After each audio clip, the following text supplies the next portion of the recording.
Jonah Hex. Here's the boys you wanted. The Clayton boys. That's right. Here we have a little problem, Mr. Hicks. There's 4 Clayton boys. This only 3 boys. I don't see my way we could possibly recompense you the agreed-upon reconception.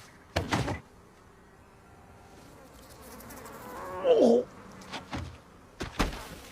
The rest of them was too fat from a horse. Well, now, Mr. Hicks, these boys were no end of trouble to us simple folk.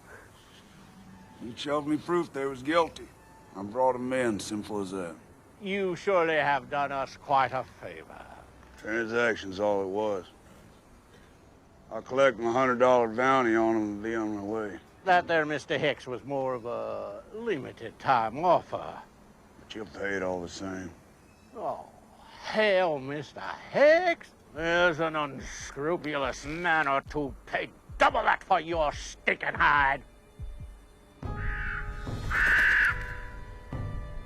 5 coffins. Sure you don't need 8? Cut him down!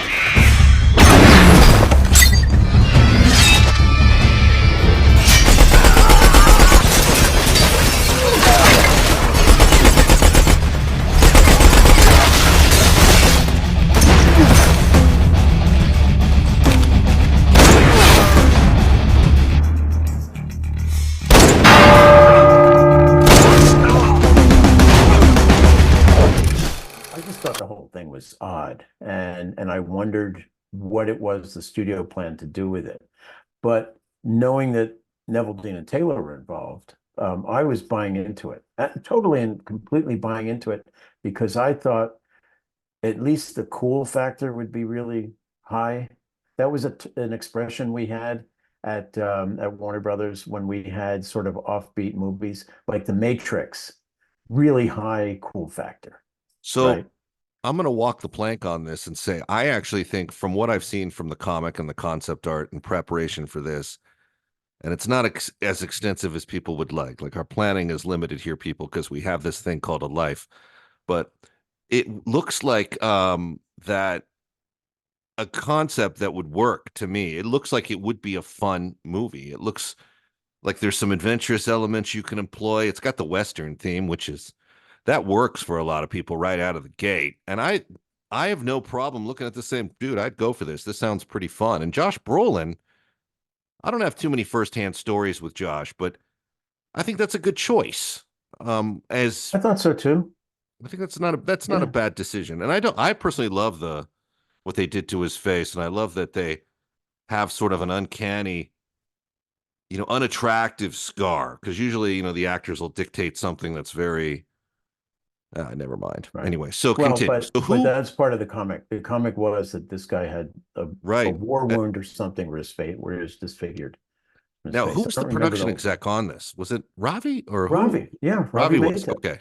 He was the production exec. Creative exec was Greg Silverman. Ravi was super smart.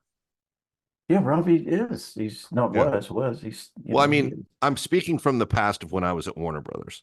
Mm-hmm. So, I'm sure Ravi's still smart and probably been a smart ass. Oh God, but I haven't talked to him in years. Not because I don't want to, but I just don't. Well, he's going to want to talk to you after this.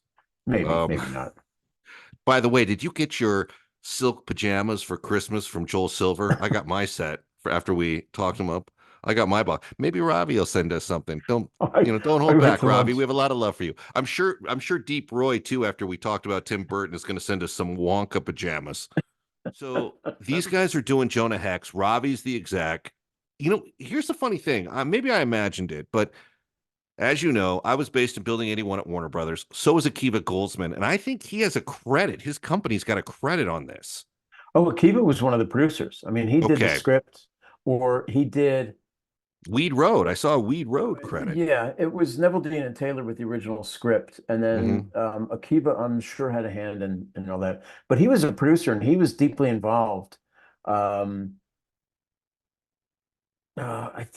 I don't know what was going on in production. I don't know if he was deeply involved. I don't know if he was in New Mexico the whole time of the shoot, supervising everything. But I know that once it got to post-production, and especially once the movie got into trouble, that that it wasn't really working.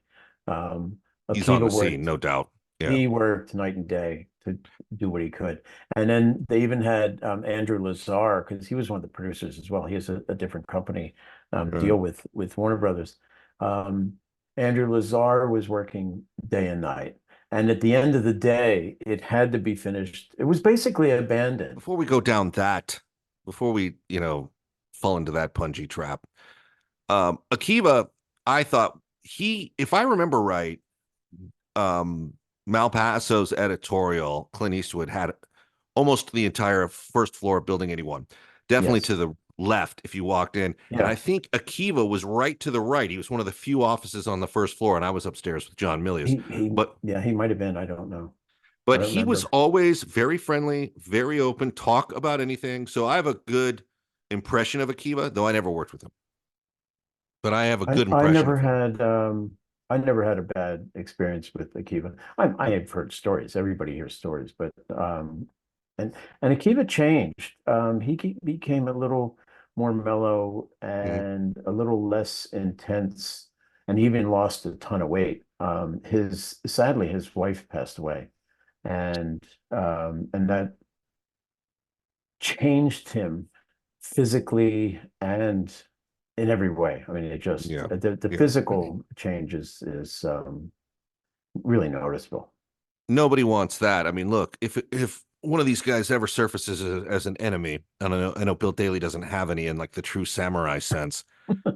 You want to settle it with the individual themselves. You don't want a bunch of family havoc. So that's a bummer to hear. But like I said, for me, from my very limited engagement, he was always pretty easy to work with. And he was working on shit all the time. It was like Star Trek. I think there was even a Star Trek script in his office. Could be. Your road to redemption is paved with tombstones. No quarter, kill all masters. Go to noquarterkillallmasters.com. Rated R.